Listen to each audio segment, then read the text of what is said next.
Yes, I'm gonna make it about me because so many of you still seem unable to see how this is all connected. Whether that be your inability to acknowledge that the increased militarization of police in this country is directly related to our cops being trained by the IDF, or cognitive dissonance around Kamala running a campaign on reproductive justice and rights whilst she bankrolls and endorses the incendiary ordinance that gets dropped on pregnant women and mothers in Gaza. Or whether it's because you don't want to accept the fact that your tax dollars pay for Israelis to have free healthcare and free education while you drown in debt, or you literally drown because your country doesn't take infrastructure or climate change seriously.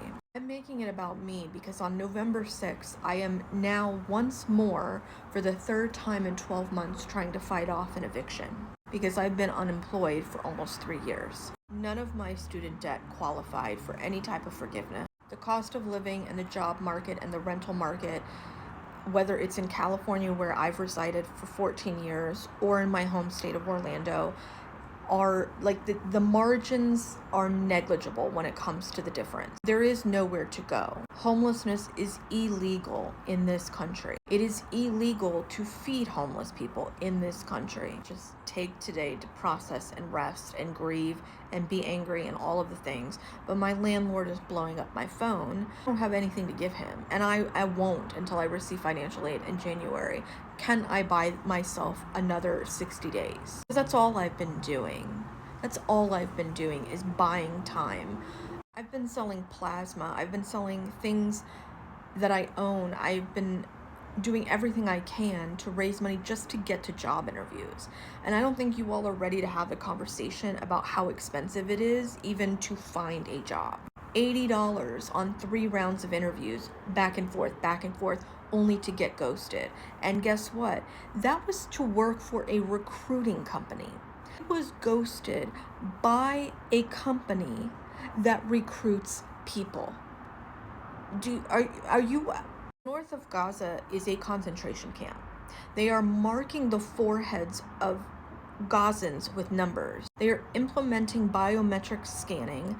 The Holocaust is happening in 4K, and it's just an afterthought. And if Gaza is an afterthought, what is Sudan? What is the DRC? And while we are mourning and going through our grief over this fucking political theater, bombs are still dropping on the north, on all of Gaza. 50 children were unalived by Israel in 48 hours. Lebanon is being leveled. We said Trump was a mirror during the 2016 election. We were like, America is being forced to reconcile with who it really is. It's 2024.